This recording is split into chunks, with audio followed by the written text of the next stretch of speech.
საღამოშიდობისა პარასკევს საღამოს ტრადიციულად პირდაპირ ეთერშია თოქ-შოუ პოზიცია და წარმოგიდგენთ ჩემს სტუმარს. ჩვენი დღევანდელი მთავარი თემა იქნება ბოლო პერიოდის ერთ-ერთი ყველაზე ხმაურიანი დაკავებები, ასევე თბილისის საკრებულო, სადაც ნაციონალურმა მოძრაობამ უმრავლესობა დატოვა.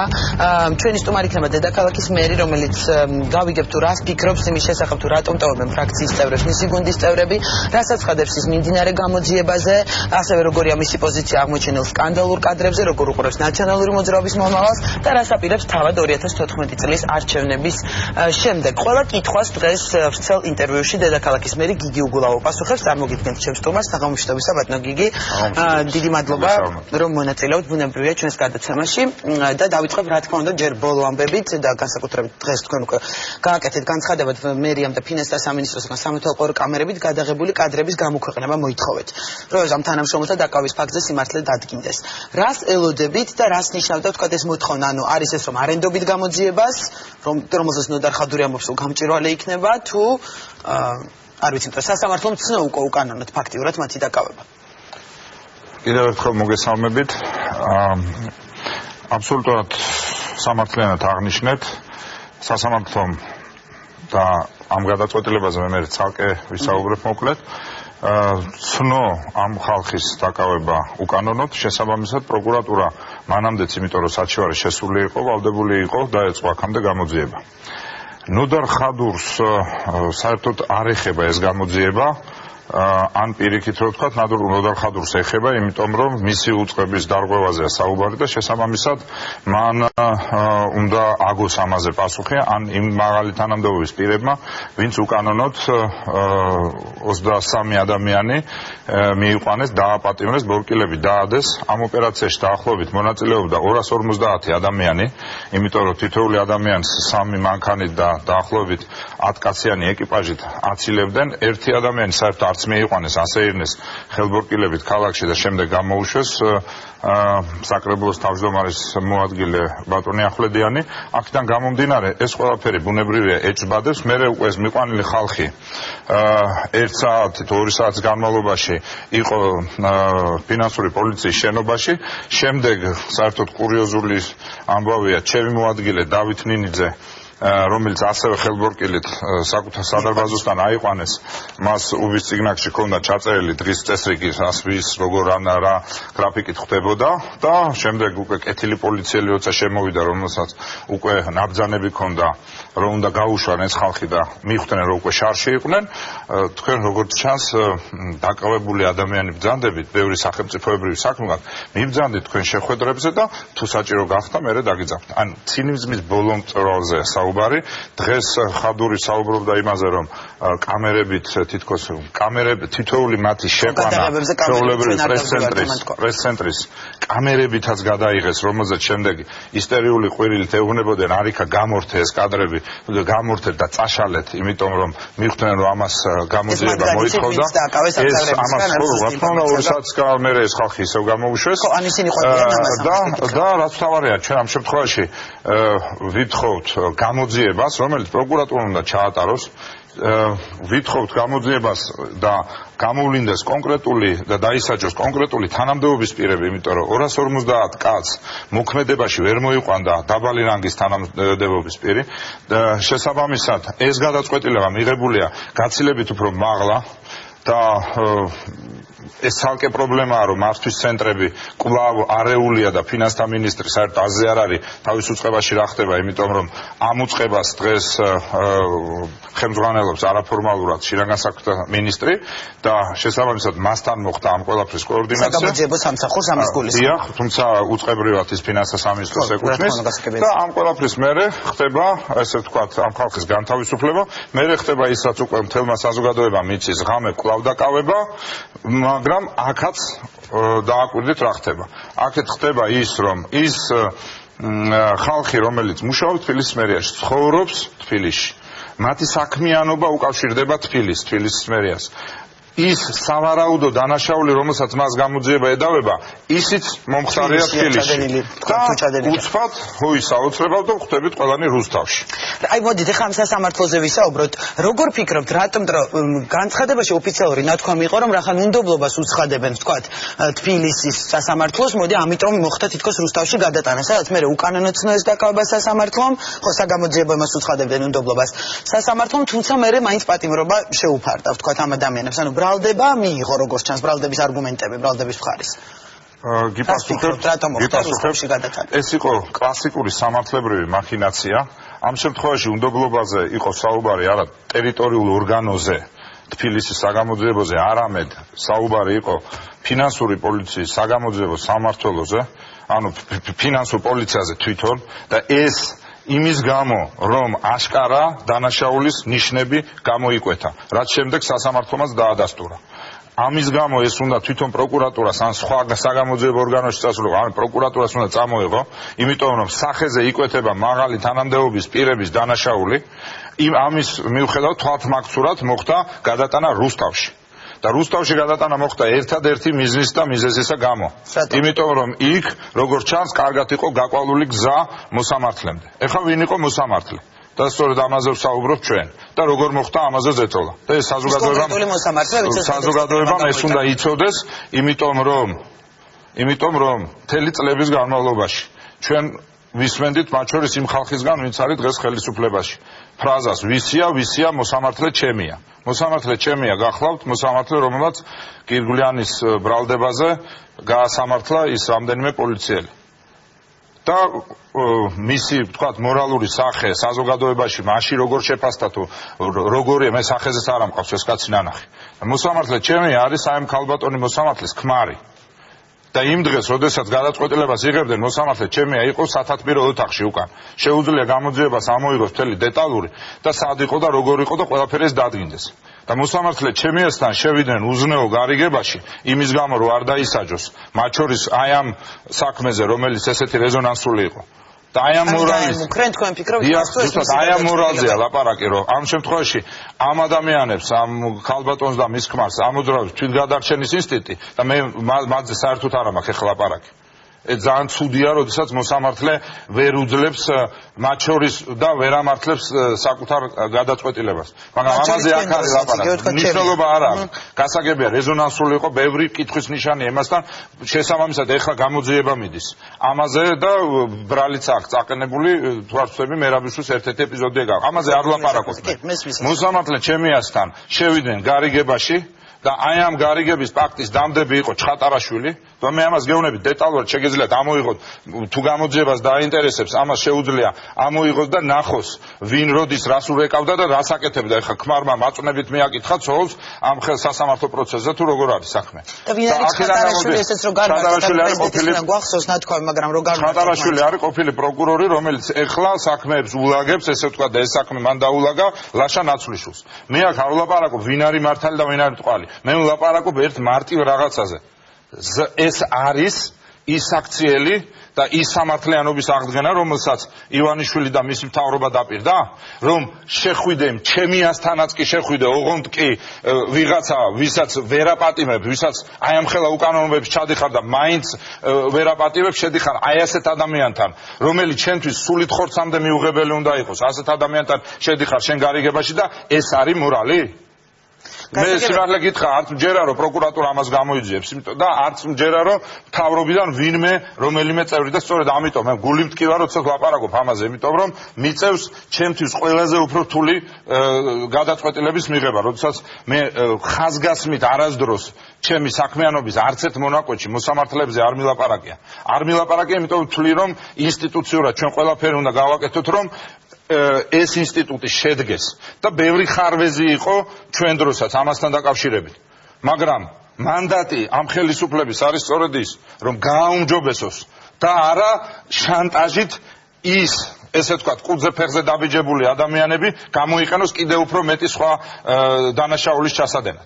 ამაზე მაქვს ლაპარაკი და მე რატომღაც მგონია, რომ ერთადერთი ადამიანი, ვინც მთავრობიდან დღეს შეიძლება ამ თემით დაინტერესდეს, უბრალოდ დაინტერესდეს, გამოიკვლიოს, ხა მიუხედავად ჩემი ფუნდამენტური განსხვავებებისა, ამით არც შინაგან საქმეთა სამინისტრო დაინტერესდება, არც პროკურატურა დაინტერესდება. მე რატომღაც მგონია, რომ ამ თვალსაზრისით ხა მორალური ქეჯნები ერთადაც შეიძლება წულ ოკეანს ხონდეს, ხა მე არანაირი ის არ მაქვს ამ ადამიანთან პირიქით ფუნდამენტურად განსხვავებული შეხედულებები და პოლიტიკური საკითხი, მაგრამ რატომღაც მგონია, აი შინაგანად მგონია, რომ ერთადერთი ადამიანი, რომელიც შეიძლება ამ მთავრობაში შეწუხდეს ამით. იმიტომ თავად წულკენ ვერ საუბრობ და მოსამართლე ხა მე ისევ ვიმეორებ ხა მას და მე არაფერი საერთო არ გაგვაჩინა, ცოცხალი ნანახიც არ ამყავს ეს ადამიანი, მაგრამ მგონია, რომ ერთადერთი შეიძლება ეს ადამიანი დაინტერესდეს გაარკვეს. უბრალოდ ეს სიმართლე ყველა შემთხვევაში ადრე თუ გვიან გაირკვევა, იმიტომ რომ ყველაფერი საბოლოო ჯამში ხა პატარა საზოგადოება და ესეთი რაღაცები არ იმალება.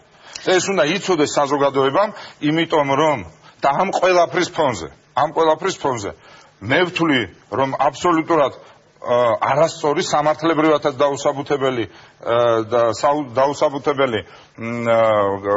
გადაწყვეტილებაა, როდესაც აპელაციო სასამართლომ არ მიიღო. და მე გეტყვით თქვენ. ამ შემთხვევაში რატო ფიქრობთ? თქვა იქ თვლით რომ ჩემი ეს ფაქტორმა იმოქმედა, ხო ვთქვათ? და საკუთარ სერიოზულად ბრალდება. იმიტომ რომ არის იქ შიდა ურთიერთობები, იმიტომ რომ მოდი მაშინ სამართლებრივ სტანდარტს გეტყვით და მაშინ დასკვნა თქვენ თვითონ გამოიტანეთ. ამას წინ რაღაც რეზონანსული საქმე რო იყო, რაღაც სპირტზე და მილიონებზე. 17 თუ 18 მილიონს ედავებოდა. პირველმა ინსტანციამ აღკვეთი ღონისძიება შეუფარდა იქ პირებს და ამ მოსამართლემ სწორედ აპელაციამ ადგა და თვითონ ჩათვალა საჭიროდ და გამოუშვა. არაფერს არ ვიცი. თვითონ ჩათვალა, ანუ სტანდარტი არსებობს, ხო? და თქვენ მინდა კითხოთ, ასეთ ვითარებაში, როდესაც ამდენი კითხვის ნიშანი არსებობს ამ წინასწარ პატრიოტებთან დაკავშირებით. მთელ ამ პროცესთან დაკავშირებით, როდესაც ამდენი კითხვის ნიშანი არსებობს. როდესაც სახალხო დამცველი, ყველა საერთაშორისო ორგანიზაცია, ყველა არასამთავრობო ორგანიზაცია და მთლიანად ვინც კი წარმოადგენს, ესე ვთქვათ, სამართლებრივ კლასს, თუ რადგანაც ყველა ამბობს, რომ ძალიან ბევრი კითხვის ნიშანია და რატო ხდება ესე? იმიტომ რომ ამ პროცედურებს ხომ აქვს აუცილებელი ესე ვთქვათ იმპლიკაცია თვითონ საქმეზე.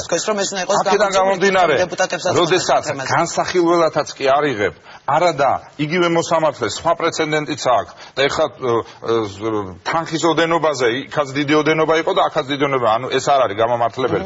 ამიტომ ბუნებრივად აქ საუბარი არის ძალიან დიდ ზეწოლაზე, იქ ახლა ფაქტობრივად შემიძლია და გითხარით და ისაც შესაძლებლობები ექნება გადაამოწოს. ეხლა ამასთან დაკავშირებით ერთი მინდა რომ ამოვწურო ჩემი პოზიცია.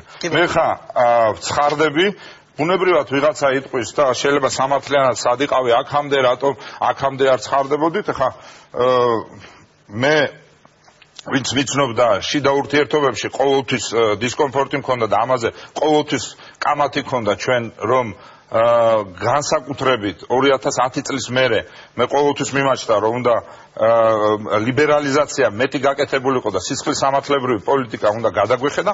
წარსულზე მე თუ გეკნება სურვილი ჩვენ შეგვიძლია ვისაუბროთ, მაგაზე არ არის ლაპარაკი, აქ არის ერთი რამ.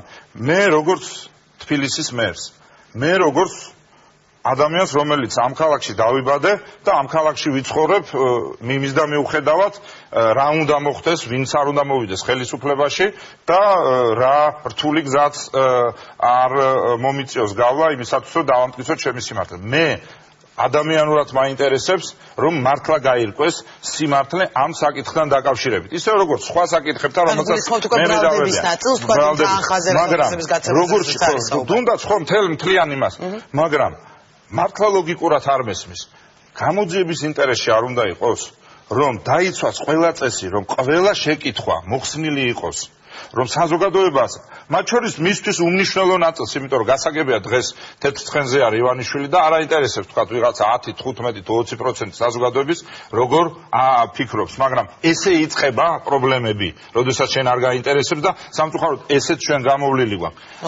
ამქიდან გამომდინარე, მათ ინტერესებში უნდა იყოს, რომ ეს შეცდომები გამოასწორონ, რომ კითხვის ნიშნები არ იყოს, რომ იყოს კონკურენცია გამოძიების დონეზე, რომ იყოს შეჯიბრებითობა, მხარეება წამოადგინონ თავიანთი მტკიცებულებები და გადაწყვეტს მერე მოსამართლე, ვინ არის მართალი და ვინ არის მწვანე.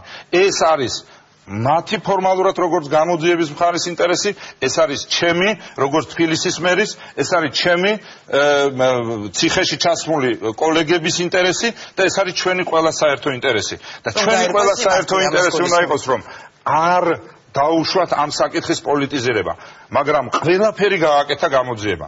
მეცაც გეტყვით, ყველაფერი გააკეთა თითოეულმა შემხებლობაში მყოფმა მინისტრმა თავისი სირაქლემას პოზიციით, რომ ამ ყველაფრისთვის ჭრილი მიეყენებინათ.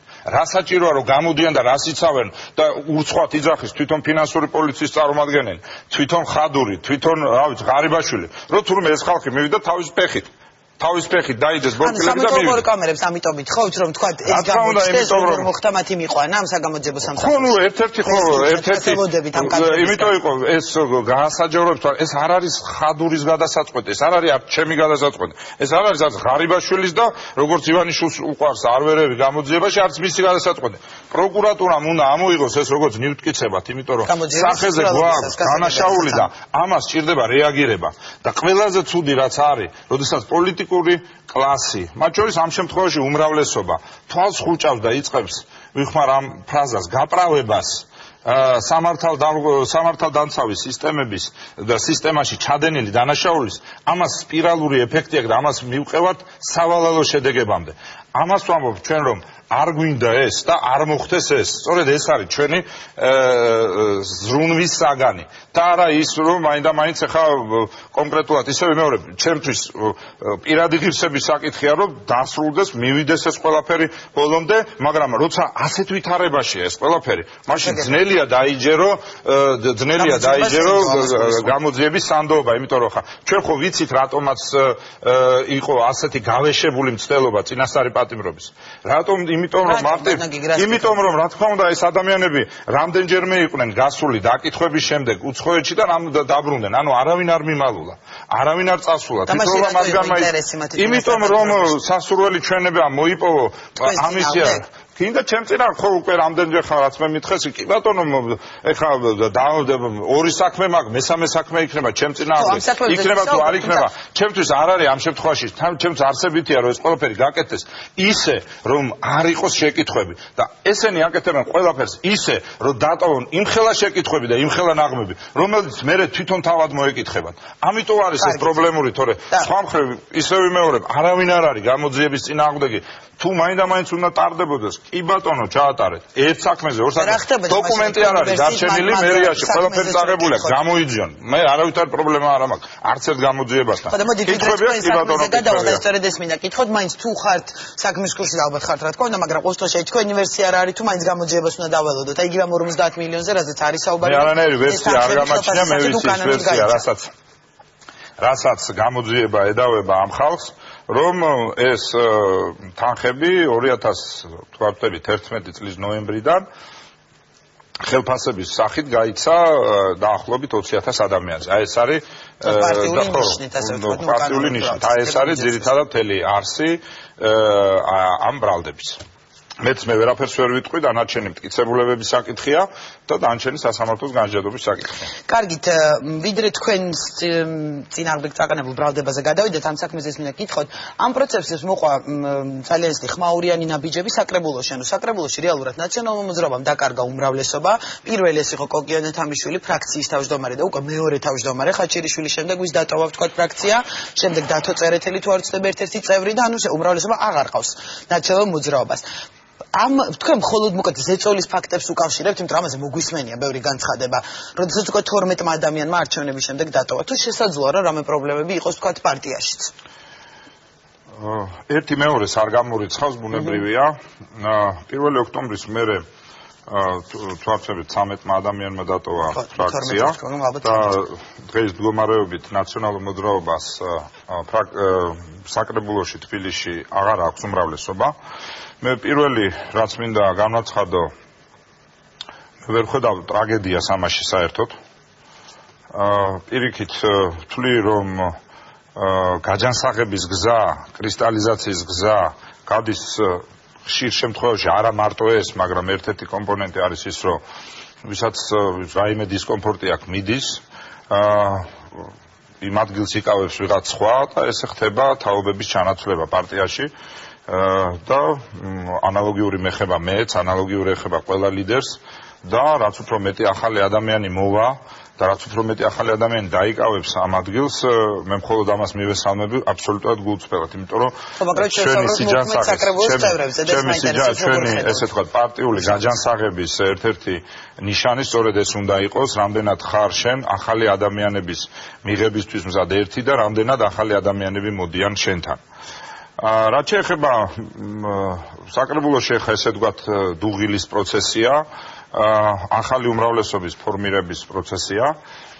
მე ამას აბსოლუტურად გაგებით ვეკიდები და შესაბამისად მიმაჩნია რომ რა კონფიგურაციასაც იქნება საკრებულო საბოლოო ჯამში, იმ კონფიგურაციის საკრებულოსთან ვითანამშრომლებთ, იმიტომ რომ მიუხედავად პოლიტიკური განსხვავებებისა, მიუხედავად ბევრთან შეიძლება ადამიანური წყენებისა, მე მაინც მგონია რომ ეს ყველაფერი გვერდზე უნდა გადაიდოს და ის საკითხები, იმიტომ რომ მოგეხსენებათ პოლიტიკური საკითხები ნაკლებად იხილება საკრებულოზე, უფრო ის საკითხებია, რომელიც თბილისელებს სჭირდებათ ეფექტური ფუნქციონირებისთვის სხვადასხვა სერვისების და ასე შემდეგ. მე მაინც მგონია რომ ჩვენ საერთო ენას მოვძებნით იმისათვის, რომ ფუნდამენტური და მნიშვნელოვანი საკითხები, რაც არის ქალაქისთვის გადასაწყვეტი, ესე ვთქვათ, აი ამ ბიუროკრატიულ თუ პოლიტიკურ ლაბირინტებში არ გაეჭხიროს. ეს არის ჩემი პოზიცია საკრებულოში მიმდინარე პროცესებთან დაკავშირებით. ამავე თემაზე მინდა კითხოთ, თქვენ ადამიანური წყენა ახსენეთ ერთი, რაზეც მინდა კითხოთ კოკიანე თამიშვილის გადაწყვეტილება, რომ მაინც ფრაქციის თავმჯდომარე იყო და ითვლებოდა დაახლოებულ პირად. იყო თუ არა თქვენთვის მოულოდნელი და გაჯანსაღების პროცესზე საუბრობდით, რაზეც იგივე ვთქვათ, კოკიმ პირიქით თავის წერილში თქვა, რომ სწორედ ამას ელოდა, რომ ტრანსფორმაცია უნდა მომხდარიყო და თქვათ ამის გამო დატოვა და მიიღო ეს გადაწყვეტილება. ცხადია, ჩემთვის ცნობილი იყო, ხო მე ანუ წინასწარი საუბარი უძღოდა კოკისთან თქვენ და რა თქმა უნდა, ჩვენ გვქონდა ხანგრძლივი საუბარი, შევეხეთ ბევრ საკითხს. და მეცაც გეტყვით, ახლა თვითონ ის წერილი მე რაც წავიკითხე,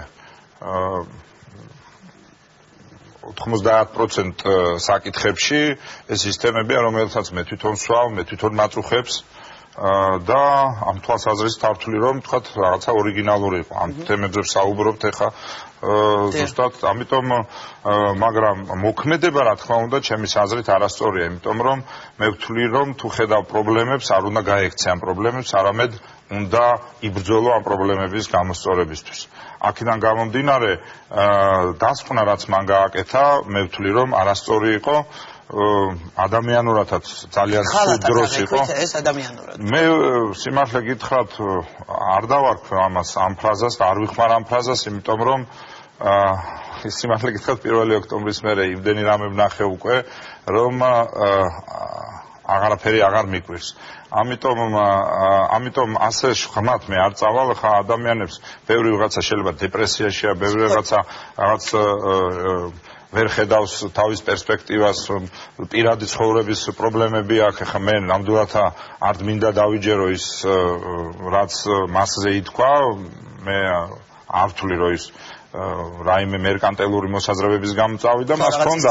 ხო, არ მინდა ამ თემაზე საუბარი საერთოდ არ ვაპირებ, მართლა გულწრფელად ვამბობ, იმიტომ რომ ამ შემთხვევაში მე საკუთარ თავს ჩავთვლი შეურაცხყოფად, იმიტომ რომ ხა ესეთ არ ამგონი, არ არის ეგეთი ადამიანი ესა.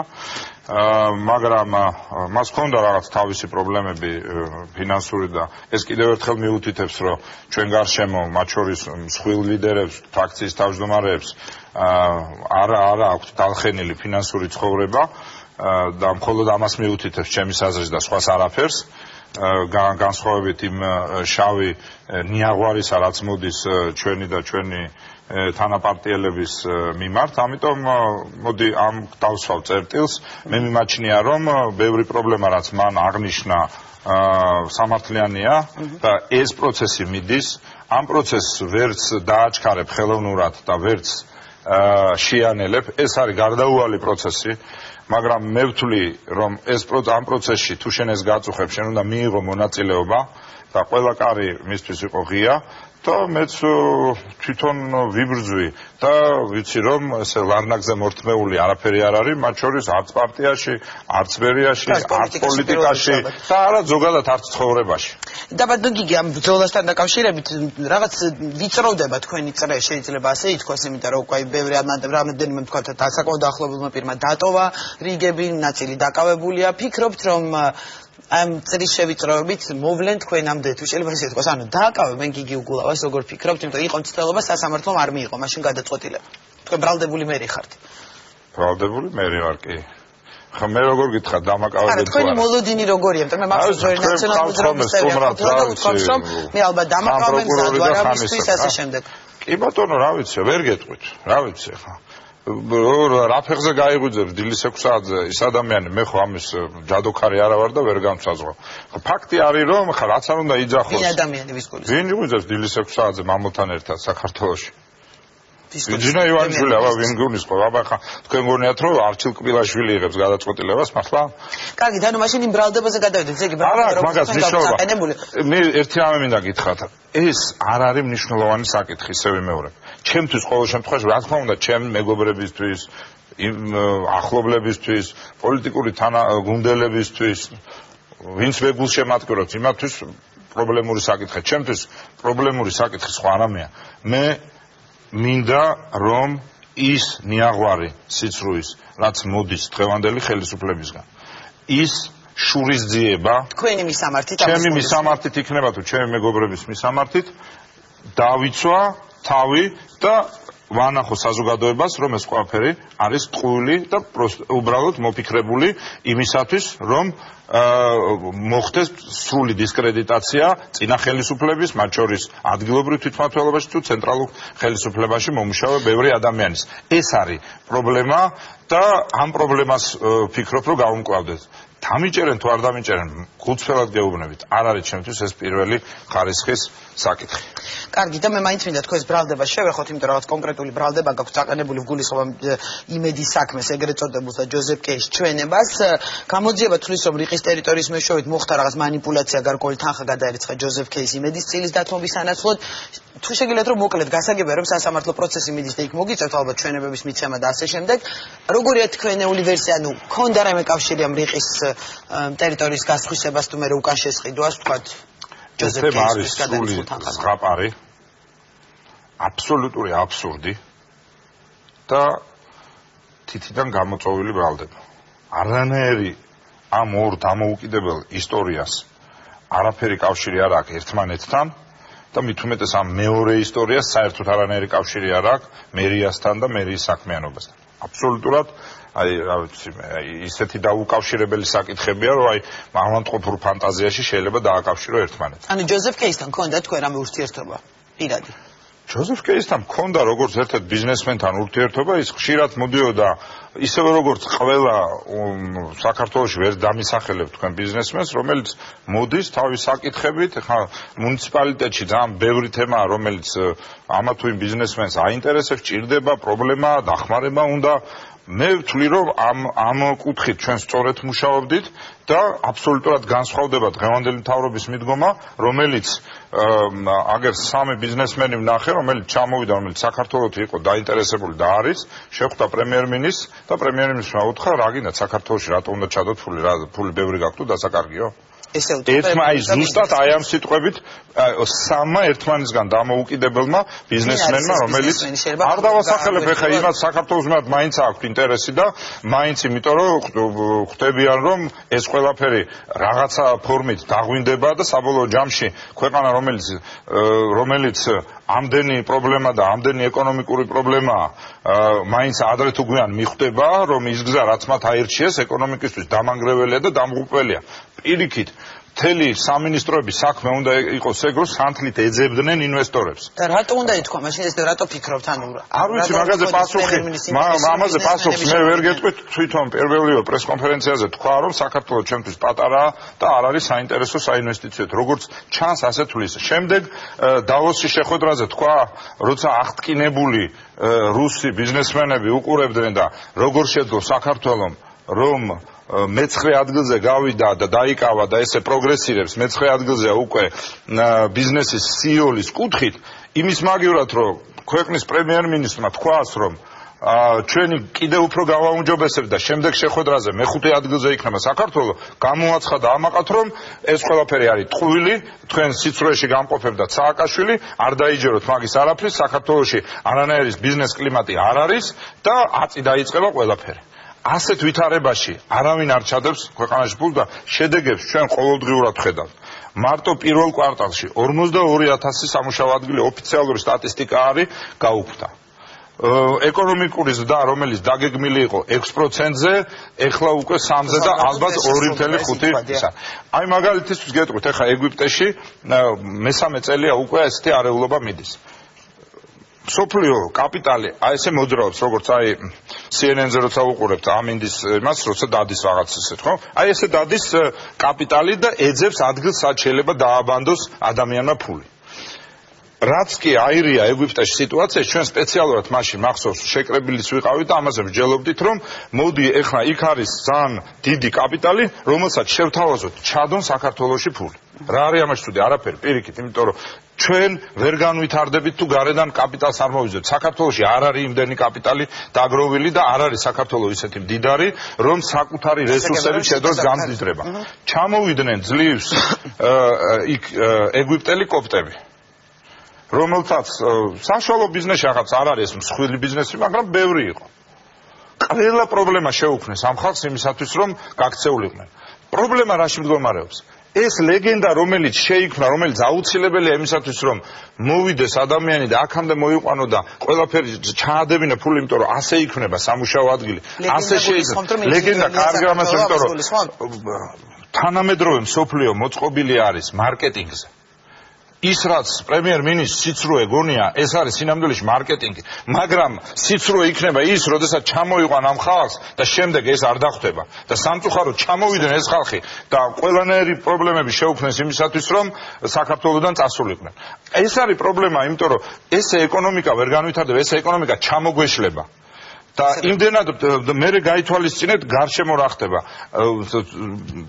თურქეთშია პრობლემები რომელიც თავის იმპლიკაცია ექნება ეკონომიკური იმაში ეგვიპტეში ისევ პრობლემებია ეს პრობლემები ჩვენ პატარა ქვეყანა ვართ ჩვენ შეგვიძლია ეს გამოვიყენოთ იმიტომ რომ სადაც турბულენტობა სადაც არეულობა ბიზნესი იქიდან გადის და მიდის იქ სადაც სტაბილურ გარემოს თავაზობ ეხლა ის მავნებლური კანონპროექტი რომელსაც იღებენ მაგალითად იმას სასამართლო გადაწყვეტილებების რევიზიას 9 წელი გეგონება შევარნაძის დროს სასამართლო ყვაოდა და ის მისი რა ქვია ბრიტანეთის სასამართლო იყო საქართველოში ამ შემთხვევაში არა ეს ძალიან მნიშვნელოვანი რაღაცაა იმიტომ რომ ამის რევიზია რას ნიშნავს იცი საქართველოში არ იქნება ბიზნეს სუბიექტი რომელსაც სხვა ვინმე მოდავე არ ეყოლება ვინ ჩადებს ასეთ ქვეყანაში ფულს სადაც ეწოდინება რომ სხვა ხელისუფლება როცა მოვა ანალოგიურად გაუკეთებს მას ამ კიდევ ერთი მაგალითად სიგარეტის თემა უწვინო გადაწყვეტილებების კასკადი სიგარეტს აქციის უზრდიან მე თვითონ წეველი არა ვარ და სიგარეტის ანტისიგარეტის ესე თქვათ პროპაგანდისტი ვარ მაგრამ იმის გამო რომ ბიუჯეტში პრობლემები აქვს გადმოიტანეს და სექტემბრიდან ზდიან და ზდიან ისე რომ საბოლოო ჯამში ის 3 თვე უნდათ რომ დამატებით შემოსავალი შემოვიდეს იმიტომ რომ ბიუჯეტში შეიძლება გარღვევა იყოს მაგრამ შედეგად მივიღებთ რას იცით აი დიდ უკვე კარგა ხნის დავიწყებულ სიგარეტის კონტრაბანდას ხო გახსოვთ სიგარეტის კონტრაბანდა რამხელა თემა იყო მთელი ნახევარი ახალი ამბების ან აფხაზეთის მხრიდან ან სამაჩაბლოს მხრიდან ეხლა უფრო სავარაუდოდ სომხეთის მხრიდან მივიღებთ კონტრაბანდას რაც საბოლოო ჯამში დაარტყავს გზელვადიანად ბიუჯეტს დაარტყავს მაგრამ ესენი ამ ბოლო 3 თვეზე ფიქრობენ და არ ფიქრობენ მომავალ წელზე შემდეგ საკითხს გეტყვით აი მაგალითად პარლამენტმა ხომ მიიღო რამდენი 1000 კანონი რაღაც პრეზერვატივებზე იყო კანონი რომელიც აბსოლუტურად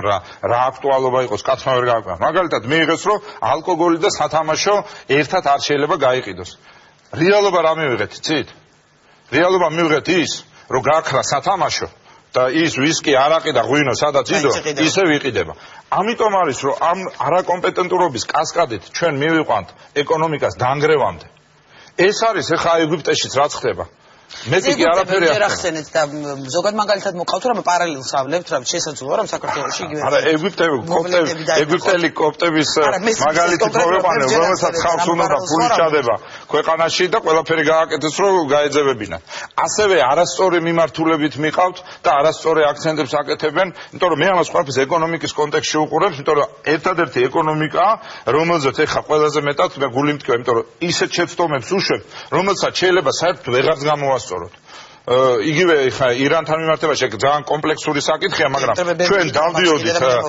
იმ შუალედზე, სადაც ჩვენი პარტნიორების ინტერესიც გათვალისწინებული იყო, მაგრამ ის ინვესტიცია, რომელიც მოდიოდა, ასევე ქვეყანას ხარდა, იმიტომ რომ მთელი ეს კრიზისული პერიოდი ჩვენ სწორედ ამდენიმე მიზანმიმართული, სწორედ წარმოებული პოლიტიკის ინვესტიციით გავიტანეთ. ეს ხაერზე არ ყოფილა. კარგით, ეხლა უნდა გადავიდე მაინც ბიზნესზე რა ხავსაუბრობთ, ამით გადავალ, მაგრამ ძალიან მინდა რომ აი 9 წლის განმავლობაში ამ შესაბამებზეც კითხოთ, იმიტომ რომ თქვენ ესე ჩემ სტუდიაში არ ყოფილხართ და ჩვენ არ გვისაუბრე ამ თემებზე. დავიწყოთ თუნდაც ამ ნაწილით ბიზნესზე ზეწოლაზე. მუდმივად იყო ასე ვთქვათ კრიტიკა და ბრალდებები თქვენი ხელისუფლების, იგივე სასამართლო რაზეც ეხა ბევრი ვისაუბრეთ, ხო, იყო სულ საუბარი ზეწოლა, მედია პოლიტიკა, არ ვიცი, ბევრი თემა იყო, რაზეც გამუდმებით ისმოდა ამ ყოფილი ხელისუფლების მიმართ ბრალდებები. ამ გადმოსახედიდან მე მინდა ესე კითხოთ, ეს ხელისუფლების კონკრეტული შეცდომები იყო, ფიქრობ თუ მაინც მიზანმიმართული პოლიტიკა რაღაც საყოველთაო კონტროლის მოსაპოვებლად? მე ესე ფატალურად ამ საკითხებს არ დავსვავდი, ფაქტი არის, რომ პრობლემები ამ მიმართულებით იყო. პრობლემები ამ მიმართულებით იყო. ხა ეს ეთერი სამწუხაროდ ამ სიღრმეებში ჩასვლის შესაძლებლობას არ მოგცემს. მე გულწრფელად ვისურვებდი, რომ ის პრეცედენტი, რაც ჩვენ ყველამ ერთად შევქმნით და ეს მინდა გაიგოს ბიძინა ივანიშვილმა, რომელიც ძალიან გაბრაზებულია, იმიტომ რომ თქვათ იქ თავის პირადი ზარალი ნახა წინა საარჩევნო პერიოდში. გაიგოს იმ ხალხმა, რომელიც დღეს მთავრობაშია და სულით ხორცამდე ძულ ვართ ჩვენ, იმიტომ რომ გვადანაშაულებენ 1000 მათ შორის მათ წინააღმდეგ განხორციელებულ აგრესიაში. რაც შეიძლება ნაწილში დასაბუთებულიც არის, ნაწილში დასაბუთებული არ არის და შეგრძნებების დონეზეა. გულწრფელად მე ვისურვებდი და პრობლემას ქვეყანაში სწორედ ამაში ვხედავ, რომ ის მშვიდობიანი ტრანზიცია ხელისუფლების ცვლის, რაც უპრეცედენტო შემთხვევა იყო. ამაში მონაწილეობა მიიღო ორივე მხარე. იმან, ვინც დამარცხდა და აღიარა და იმან, ვინც გაიმარჯვა. ეს უპრეცედენტო შემთხვევაა. დახედეთ რეგიონში რა ხდება. მათ შორის იგივე ეგვიპტეში რა პრობლემაც იყო, იგივე მთელი ჩვენი სამეზობლო ძალიან турბულენტური სიტუაცია ჩვენს რეგიონში. ამით ჩვენ კიდევ ერთხელ გავაკვირვეთ მსოფლიო, კიდევ ერთხელ იმიტომ ამბობ, რომ ანალოგიური გაკვირვება, იმიტომ რომ განსხვავებული ისტორია შეიქმნა ვარდების რევოლუციით. სწორედ ასეთი რამ და ბევრად უფრო ცივილიზებული და ბევრად უფრო მნიშვნელოვანი შეიქმნა 2012 წლის არჩევნებზე. სწორედ ამ ქედან მინდოდა მე რომ ამოსულიყავით და ეს განვითარებულიყო. სამწუხაროდ ჩვენ მივიღეთ მხოლოდ და მხოლოდ შურიზიების მიმავალი გზა, რომელიც ვერ გასტანს დიდი ხანი და დატოვებს ძალიან ბევრ პრობლემას და იმ პრობლემებს, რომელიც მე ჩვენ ყველასი და მთელი საზოგადოების გამოსასწორებელი იქნებოდა. ამიტომ არის, რომ როდესაც ვლაპარაკობთ, რა თქმა უნდა, შეიძლება პრობლემები იყო, მაგრამ ისიც ფაქტია, პრობლემა იყო ბიზნესთან მიმართებაში და მე პირდაპირ შემიძლია გითხრათ 2010 წელს განსაკუთრებით. იმიტომ რომ იყო რაღაცა ნაწილი განვითარების, სადაც ესე ვთქვათ, მკაცრი ხელი აუცილებელი იყო, იმიტომ რომ დაახლოებით ეკონომიკის 60-70% შევარდნაძის მმართველობის შემდეგ იყო ესე ვთქვათ, შავი შესაბამისად გადასახადების აკრეფა, რაც არის სახელმწიფოს ერთ-ერთი მთავარი ფუნქცია, ამას სხვათა შორის ივანიშვილიც აღიარებს, მთლიანად მოშლილი იყო, სახელმწიფო იყო დისფუნქციური და გარკვეულ წილად ძალაუფლების კონსოლიდაცია იმისათვის, რომ ქვეყანაში დაგვეწყო სისტემური მშენებლობა და მოდერნიზაცია ქვეყნის ეს იყო არა, სანამ ეს ვიზარ. თქვენი ძახით კონსოლიდაციას ძალაუფლების, ხო? ეს კონსოლიდაცია ძალაუფლების რაღაცა ეტაპზე იყო გარდაუვალი და საჭირო, იმიტომ რომ ჩვენ გავახსოვს რა ქვეყანა ჩავიბარეთ. რა ქვეყანა იყო საქართველო, მიუხედავად იმისა, ხა ვერაფრით ვერ დავეთანხმები პრემიერ-მინისტრს, რომ შევარნაძის პერიოდში ეკონომიკა უკეთესად განვითარდებოდა, ხა რბილად ვამბობ, რომ ეს აბსოლუტურად არა ისე დილეტანტური ნათქვამია, რომ იმის იქითაც არ არსებობს, უბრალოდ ფაქტებს და ყველანაირ მოვლენებს და ყველაფერს ეწინააღმდეგება. ეს არის უბრალოდ დაბნელებული სიძულვილისგან განცხადება, რომ თქვა, რომ ეკონომიკა მაშინ უკეთესი ქონდა და აწყობილი იყო უკეთესად ქვეყანა, ვიდრე ეხლა. რაც შეეხება პრობლემებს, მაგრამ რაღაც მომენტიდან, რა თქმა უნდა, ძალაუფლებების დეკონცენტრაცია უნდა დაწყებულიყო. რაღაც მომენტიდან თვითმმართველობებს უნდა ქონოდათ და ეს სხვათა შორის შემოbrunების წერტილი ჩემი აზრით უნდა ყოფილიყო 2010 წელი. იმიტომ რომ 2010 წელს მოხდა სიტუაციის დასტაბილურება. ეს იყო პირველი არჩევნები ომის შემდეგ. ეს თბილისს არ გულისხმობ მარტო, მე გულისხმობ თელ საქართველოს. ომის შემდეგ ჩვენ გვახსოვს რამხელა კრიზისი იყო 2009 წლის ეს გალიების და საკნების და ასე შემდეგ 3 თუ 4 თვე გამუდმებული პრაქტიკულად პარალიზებული იყო თბილისი. ამის შემდეგ მოხდა ადგილობრივი არჩევნები, სადაც ქვეყანა წელში გაიმართა, იმიტომ რომ ეს არჩევნები შეფასდა როგორც გაუმჯობესებული სტანდარტით და ესე ვთქვათ ერთმნიშვნელოვნად პროგრესული. ამის მერე აუცილებელი იყო წერტილის დასმა, თუნდაც საკუთრების რევიზიაზე. ამის შემდეგ აუცილებელი იყო და ამაზე მე მუდმივად მქონდა მთავრობის ხდომაზე კამათი ლიბერალიზაცია, რაც გამოიხატება იმაში, რომ წინასწარი პატიმრობა საერთოდ უნდა მოგვეხსნა ეკონომიკურ დანაშაულზე. იმიტომ რომ ეკონომიკურ დანაშაულზე ადამიანი წინასწარ პატიმრობაზე და არა თქვათ მერე თუ სასამართლომ მიუჯდეს. მაგრამ წინასწარი პატიმრობა როგორც აღკვეთი ღონისძიება არ უნდა იყოს გამოყენებული. ამაზრს მე დღესაც ვარ. მერე აუცილებელი კიდე და ალბათ მაგ თემას თქვენ თვითონ გადახვალ და აუცილებელი იყო შინაგან საქმეთა სამინისტროს სისტემის რეფორმის გაგრძელება, რომელიც დავასრულებ რა რეფორმები იყო აუცილებელი, რაც უნდა გაგვეტარებინა 2010 წლის მერე. 2010 წლამდე ამ რეფორმებს ვერ გაატარებდნენ, იმიტომ რომ ომმა ბევრი რამე მოგეხსენებათ გადადო. შინაგან საქმეთა სამინისტროს რეფორმა, იმიტომ რომ თუ რაღაც ეტაპზე აუცილებელი იყო ძალების კონცენტრირება, იმიტომ რომ როდესაც თქვათ უშიშროება ცალკე იყო და შინაგან საქმეთა სამინისტრო ცალკე ხდებოდა ესეთი ტიპის დანაშაული, იმდენად აბსოლუტური ან ნულოვანი კოორდინაცია იყო ამ ძალოვან სტრუქტურებში და ერთმანეთის გადაბრალება ხდებოდა. ერთმანეთს იმდენად შიდაუწყებრივი გადაბრალება იყო.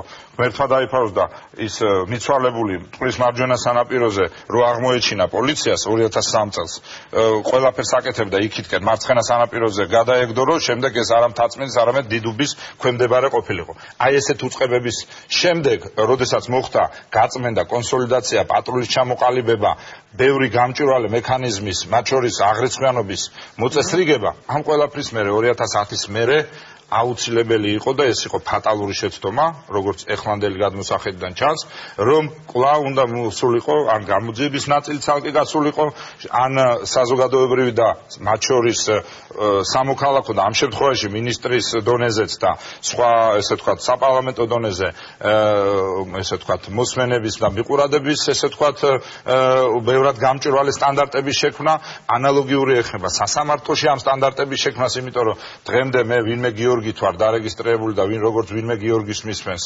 დღევანდელი მაგალითად შშს და ბევრი პრობლემა, რომელიც აუცილებელი იყო. მაგრამ ცვლილება სწორედ იმისთვის მოხდა საქართველოში, რომ ეს პრობლემები ხელისუფლების რა თქმა უნდა არჩევნების შედეგ, რომ ეს დაპირებები ხელისუფლებას შეესრულებინათ. გაგახსენებ დაპირებას მაგალითად შინაგან საქმეთა სამინისტროს დაკავშირებით.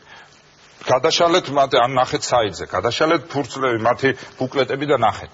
პირდებოდნენ შინაგან საქმეთა სამინისტროს რეფორმას. დაიწყეს ამაზე ერთხელ განცხადებაც გააკეთეს, ეს იყო ნოემბერში და შემდეგ ეს ყველაფერი შეჩერდა. ეკონომიკის ნაწილში და წინასწარ გქონდა ჩვენ დაპირებები რომ მოხდებოდა ლიბერალიზაცია ეკონომიკური დანაშაულის წინასწარი პატიმრობის ამოღება ამაზე ინიციატივას პრეზიდენტმა შეიტანა პარლამენტმა ეს ჩააგდო საგადასახადო კოდექსში ბევრად გამჭვირვალე ნორმები ესეც პარლამენტმა ჩააგდო არ მიიღო ანუ პრობლემა რაში მდგომარეობს პრობლემა იმაში მდგომარეობს რაც ყველაზე მეტად თგუნავს მე როგორც ადამიანს არის ის რომ ის პრობლემები რაც ობიექტურად არსებობდა რამაც მათ შორის განაპირობა ერთ-ერთი განმაპირობებელი ფაქტორი რაც იყო ნაციონალური მოძრაობის არჩევნებში დამარცხების ამ პრობლემების გამოსწორება პარადიგმა არ იცვლება სამწუხაროდ მართვის ღერძი არ იცვლება მართვის ღერძი ბოდიში დავამთავრებ ამით შევარდნაძის დროს მართვის ღერძი იყო შინაგან საქმეთა სამინისტრო სააკაშვილის დროსაც ხარდასრულებულა მაგრამ როცა აქტიური მთავრობა იყო მართვის ღერძი ერთგვარად ხერხემალს რო უძახიან იყო შინაგან საქმეთა სამინისტრო დღესაც მართვის ღერძი არის შინაგან საქმეთა სამინისტრო აი ყველა ექვემდებარება თუ არ ექვემდებარება ყველა საკითხი შინაგან საქმეთა ზუსტად იგივენაირად ხდება ეს არის რომ თუ ჩვენ არ შევცვალეთ ხელწერა მმართველობის მაშინ ახლა სახეების ცვლილება არაფერს არ მოგწევს აი ეს არის მთავარი და მნიშვნელოვანი და ამ თვალსაზრისით არანაირი ფუნდამენტური ცვლილება არ მიმდინარეობს ჩვენ ხელისუფლების კონსოლიდაცია 2003-დან მოყოლებული 2008 წლის ჩათვლით გამოვიყენეთ იმისათვის რომ რეფორმები ჩაგვეტარებინა შეცდომა დაუშვით რომ 2010 წლის მერე როდესაც ისევ შესაძლებელი იყო რეფორმების გაკეთება ჩამოგითვალეთ რა მიმართულებით უნდა გავხდეს და არ გავაკეთეთ მაგრამ ამათ ძალაუფლების კონსოლიდაცია ამ მთავრობას ჭირდება რეგრესისთვის და არა პროგრესისთვის აი ეს არის მთავარი განმასხვავებელი ნიშანი წინა და ეხლანდელ მთავრობის მიდგომებს შორის. კი ბატონო, გასაგებია, მაგრამ მე მაინც მინდა კითხოთ, მაშინ იგივე რას ემსახურებოდა თქვა ეხლა საუბრობთ რომ ეს ემსახურება რეგრესს და ასე შემდეგ და ახსენეთ ხერხემალი და ხერხემალ წოდებული იყო შინაგან საქმეთა მინისტრს უწოდებდნენ ესე ვანო მერაბიშვილს და სწორედ მისი მინისტრობის პერიოდს უკავშირდება ეს სკანდალური კადრები არ შემიძლია ამაზე არ კითხოთ, იმიტომ რომ მე თქვენი პოზიცია არ მომისმენია ამ სტუდიაში ამ თემაზე. იყო თუ არა, მოკლედ ფიქრობთ თუ არა რომ შესაძლოა არ ცოდნოდა ამ ყველაფრის შესახებ იგივე ვანო მერაბიშვილს არის ის ყველაფერში გულისხმობს სკანდალურ კადრებში ეხლა ანუ ის რომ თქვა ამ კადრებში რაც ჩანს მე ეს კიდე ხდებოდა თუ არა მაგრამ ჯერთი მხოლოდ ამ წამების ფაქტებს არ გულისხმობს 13000-მდე ფაილი თქვა მოსმენების პირადი კადრების გადაღების ხო და ასე შემდეგ ხო მაგას სხვა შორის მინდა გკითხოთ ეგ რომ დადასტურდეს რა რეაქცია გექნებათ მაინტერესებს რომ აღმოჩნდეს რომ თქვენზეც არის რა რეაქცია გექნებათ ამაზე მიპასუხეთ ჯერ იქ გადავალ რა ხან ახსენეთ რა რეაქცია უნდა მქონდეს მაგრამ გამიტყდება რომ გავიგებ ამ და რა უნდა ვთქვა გამიხარდება არა ეს არის საკუთარი გუნდის წევრებსაც უსმენდნენ და თქვა უთვალთვალებ გეტყვით ჩემ ამასთან დაკავშირებით პირველი იყო ეს სისტემური და შესაძლოა არ ცოდნოდა პასუხობ თუ შეიძლება ერთმანეთისგან გავუყოფ რამდენიმე თემა და პრინციპულად მნიშვნელოვანია რომ ერთ ესე თქვათ კასრში არ ჩავყაროთ. ბატონო, წამების ფაქტებს შევეხოთ, მოდი ჯერში დავყოთ ეს. ეს შინაგან საქმეთა სამინისტრო აკეთებს. მე ვერ წარმომიდგენია ადამიანი და ის ადამიანი შეიძლება შეიწყალო როგორც მაგალითად ამ შემთხვევაში მაგალითად სახელი კოლექტიური ბედუკაძე ვთქვათ. და ვერ წარმომიდგენია რა ფული უნდა გადაუხადო ადამიანს ან როგორი რა ინსტანციიდან უნდა მიიღოს დავალება რომ ისეთი საშინელებები ჩაიდინოს რომელზეც ახლა ჩვენ საუბრობთ ესეთი რაღაცეები ხდება თუ არ ხდება ყველა ეპოქაში ამასაც არ აქვს მნიშვნელობა ხა ხშირად ამბობენ გაგაცავდნავ თავის არიდების მიზნით ესეთი რაღაცები არის საზიზღრობა საშინელება და ესეთი რაღაცები უნდა იყოს მკაცრად დაჯილი ამაზე ორი აზრი არ არსებობს ამას შეეწირება პოლიტიკოსის ამ ვიზზე მივა როგორმე ხა მე მეეჭვება პირდაპირ გეტყვით რომ ესეთი სადისტობები მაღალი თანამდებობის პირებთან მიდიოდეს ვეჭვობ თუმცა ამისთვის არის თუმცა აი აქ არის მთავარი მომენტი რომ გამოძიება ამისთვის რატომ არის თემიდას ძეგლი თვალებ ახვეული იმიტომ არის რომ რაც არ უნდა საშინელება იყოს შენ უნდა ჯერ გამოიძიო ამაზრზენია ის ვინც ამას იღებს. ნუ საერთოდ დასახურეთია ის ვინც ამას ჩადის. და ამაზრზენია ის ვინც ამას ტირაჟირებას უკეთებს და ხელებს იფშვნიტავს და უხარია ეს რა მაგარი რამე მაქვს. ეხლა ამას რაზუზამ, ეხლა ამათ ნახე და ის ბლოკბასტერივით რო დაატარებენ და ანახებენ. ჩვენებებს ამას რზენობის კასკადს ნუ გააგრძელებენ, იმიტომ ვიღაცამ თუ გადაიღო იმისთვის, რომ მე ეს ვიღაცამ ნახოს და მარაზმია ორივე ეს. ამაზე მაქვს ლაპარაკი, რომ გამოიძიე ავტენტურად დასაჯე კი არა, თუ გინდა დახვრეტა შემოიღე მაგაზე, კაცო. და ჩვენ როდესაც რაღაცა თუთიყუშივით message box ვიგებთ, რომ ყველა გამოდის სისტემურია. შეუძლებელია ეგეთი რამე იყოს სისტემური და უცბად ეხლა გაგვეგო. აქ უყურებდი თინა ხედაშოვს, რომ მე ესეთი რამე მეც კი არ გამიგია, როცა ამდენი ღრუბელივით ვისრუტავდიო ასეთ ინფორმაციებს და მსგავს რაღაცებს. იმიტომ რომ შეუძლებელია რომ ეს რაღაცნაირად ის იყოს ყოველდღიური ცხოვრების ნაწილი ყოფილიყო. არ არსებობს შენს გეცოდინებოდა, მეც მეცოდი ვიღაცას მაინც ეცოდინებოდა, ხო? მათ შორის იმ ადამიანებს, ვინც დღეს ხელისუფლებაში არის, მაგრამ რაც შეეხება ამიტომ სისტემური ფრაზა, როდესაც მე ჩვენებოდა, რომ ძალიან ხელოვნურად და მიზანმიმართულად კეთდებოდა. სისტემური პრობლემა სხვა არის და ნაწილობრივ ჩვენ უკვე ვილაპარაკეთ. სისტემური პრობლემა არის ის უსისტემო მიყურადება თუ მოსმენა, რომელიც გაძლევს შენ შესაძლებლობას, სადაც გინდა, როგორც გინდა მოусვინო. მაგრამ ეს არ არის მარტო ჩვენი პრობლემა. ეხლა სნოუდენის სკანდალი ანახებს იმას, რომ ეს ყველა განვიდა თანამედროვე საზოგადოებაში, სადაც ელექტრონული მატარებლები, ელექტრონული სისტემები, ინტერნეტი და ასე შემდეგ, ეს არის გამოწვევა, რომელსაც სახელმწიფომ უნდა უპასუხოს ამ სისტემის რეფორმით. ვერასდროს ჩვენ ვერ დავარწმუნებთ ჩვენ საზოგადოებას, რომ ფატალური მოსმენა არ არსებობს. ეხლა მაშინ იძახდნენ ისინი, რომ გვისმენენ ყველას, ეხლა მე შემეძლია დადასტურებულად გითხრათ, რომ 5-ჯერ მეტი აბონენტი ყავს ჩართული, მაგრამ ესე ჩვენ ვიმარჩიელებთ. მართლა ეგრე, მაგრამ ამიტომ დავამთავრებ რა. გამოსავალი აქ არის ის, ერთი პარლამენტმა შეთავაზა ოპოზიციამ და მე ვთვლი, რომ სწორი და გაბედული ნაბიჯი იყო ეს.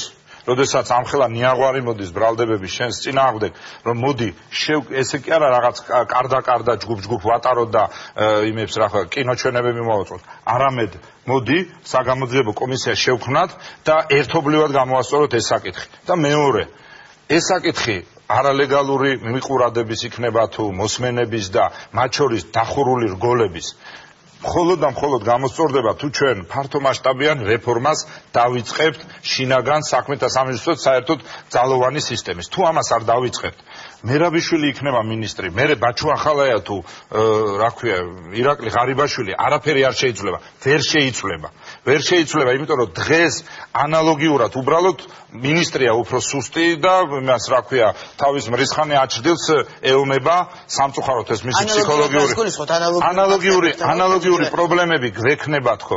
თუ სისტემურად არ მოხდება, მაგალითად სტანდარტების შექმნა, როგორ შეიძლება მოხდეს მოსმენა, როგორ შეიძლება მოხდეს მიყურადება, სასამართლოს ფუნქცია არ გაიზარდა, საერთოდ არ დაიშალა ეს სისტემა, იმიტომ რომ შეუძლებელია დღევანდელ ვითარებაში შინაგან საქმეთა სამინისტრო ისეთი ფორმით, რა ფორმითაც ის არსებობს. ეს უნდა დაწყებულიყო და ფატალური შეცდომა სწორედ ეს იყო 2010 წლიდან.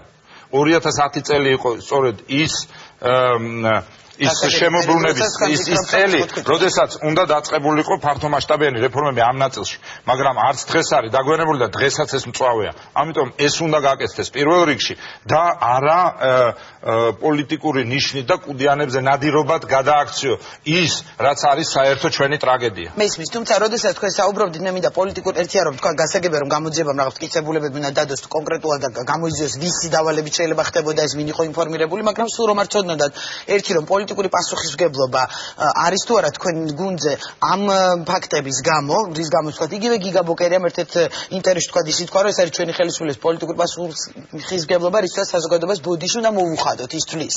თვლით თუ არა თქვა თქვენც ესე და იგივე სისტემურთან დაკავშირებით ეჭვები არალეგიტიმური მიგაჩნიათ, რა გაგებით გულისხმობ, იცი, როდესაც საუბარი იყო თქვა სასჯელ ახსრულების დეპარტამენტის კადრები ვნახეთ, მაგრამ ეს აღმოჩნდა რომ უკვე პოლიციაში ხდებოდა. გასაგებია ერთი ჯგუფის მიერ იყო თუ თქვა უფრო მეტი იყო ინფორმირებული ამას გამოძიება დაადგეს, იქ სამხედრო პოლიციის თანამშრომელი იყო, აქეთ ეს მოსმენები, ანუ ეს არ ბადებს ლეგიტიმურ ეჭვს, რომ შესაძლოა სისტემური ყოფილიყო, ფიქრობ. მე გიპასუხეთ ამ შეკითხვაზე. პოლიტიკური პასუხისმგებლობა უდავოდ არის. სისხლისამართლებრივი პასუხისმგებლობაც უდავოდ არის. უბრალოდ ამას პოლიტიკური პასუხისმგებლობის საკითხები დგება არჩევნებზე, სისხლისამართლებრივი პასუხისმგებლობის საკითხები დგება გამოძიებით და შემდეგ სასამართლოს წინაშე.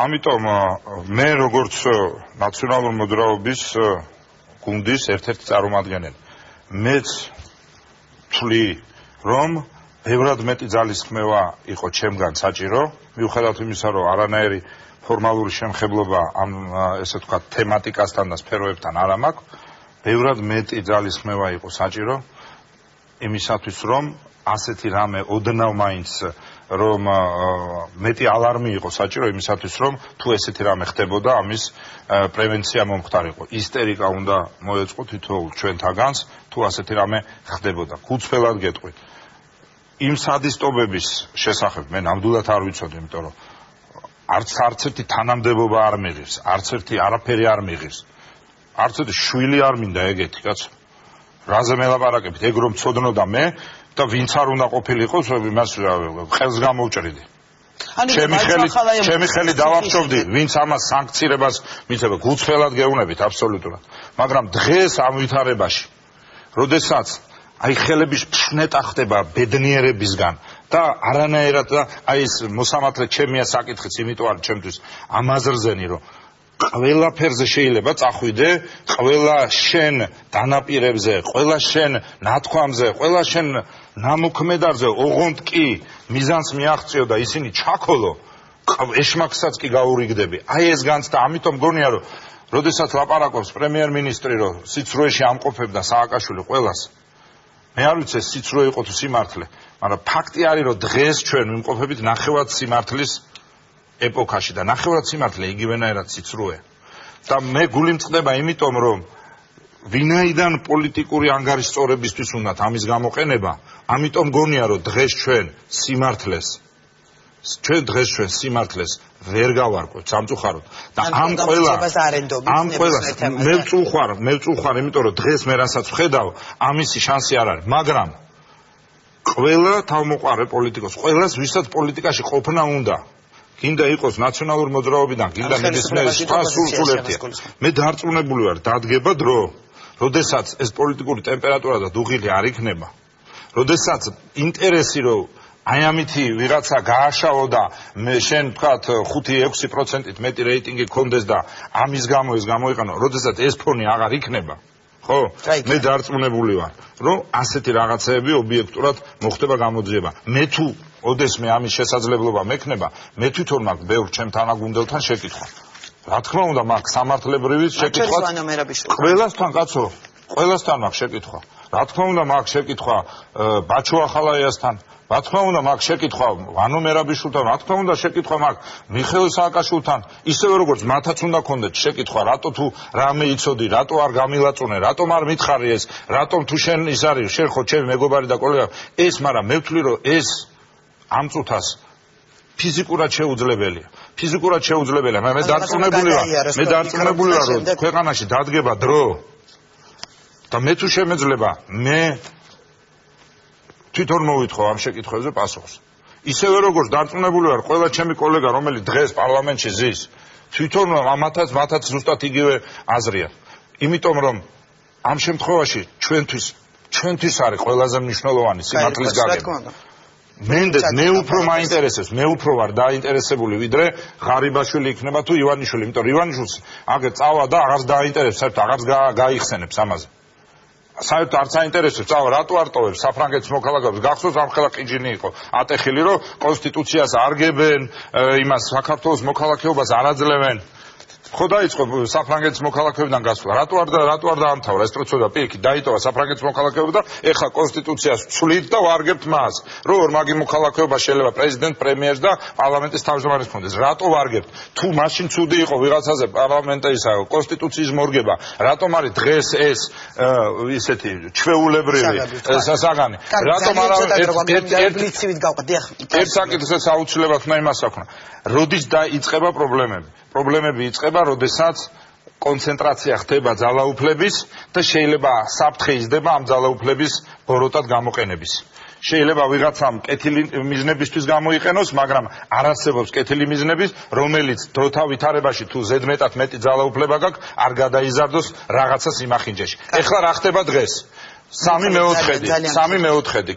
კონსტიტუციური უმრავლესობის, რომელიც არის ფუნდამენტური რამ, რაც უნდა ამუშავდეს შემდეგ კონსტიტუციაში, არჩევნების შემდეგ, ნოემბრიდან. 3/4 ნიშნავს 112 მხარდამჭერს თუ გინდა რომ კონსტიტუცია შეცვალო.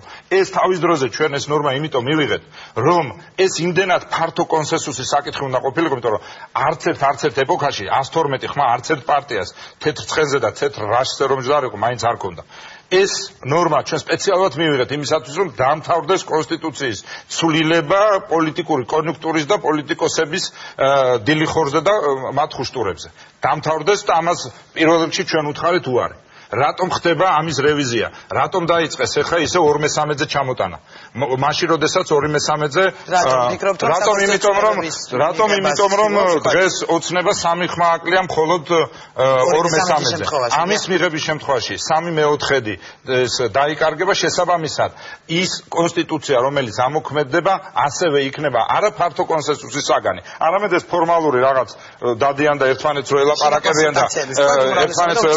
და საჯარო განხილვას უწოდებენ. არა, საჯარო განხილვა მაშინ იქნებოდა, როდესაც 3/4 იქნებოდა, ანუ 112 ხმას ვერც ერთი ცალკე აღებული პოლიტიკური ჯგუფი ვერ მოაგროვებდა და ამისთვის კონსულტაციაზე წავიდოდა სხვებთან, ხალხთან. აი ამას ვკარგავდა თევზი თავიდან ყარს. და თუ ეს დღეს გავიდა, ხვალ და ზეგ ამის სავალალო შედეგებს სამწუხაროდ ჩვენ ყველანი ვიგრძნობთ. კარგი და ძალიან თქო ბლიცივით უნდა გავყვათ, მაგრამ რამდენიმე კითხვა იგივე მერის საქმიანობაზეც მინდა კითხოთ, მაგრამ ერთი კიდევ გამუდმებით ისმოდა თქვენს მისამართით ეს შეკითხვა, თქვენ საგამოძიებო კომისიას გაეცით პასუხი, მაგრამ მინდა რომ მაინც ამ სტუდიაში კიდევ ერთხელ კითხოთ, ომის დროს 2008 წელს რომ გიგი უგულავა დედაქალაქის მერი სამხედრო თქვა ბრძანებებს გასცემდა თუ არჩევნო მონაწილეობას იღებდა და იგივე ყურაშვილმა სამშვიდობო ძალების ყოფილმა სარდალმა რამდენიმე დღის წინ ეს დაადასტურა და თქვა რომ ვადასტურებ რომ გიგი უგულავა ერეოდა სამხედრო ოპერაციებში. უარყოფთ ამას, ანუ რას აკეთებდა დედაქალაქის მერი ომის დროს ცხელწერტილში იქ ადგილზე? უარყოფდა, ვთვლი რომ ეგ არის აბსურდი. რას ვაკეთებდი მე კომისიაზე ვთქვი.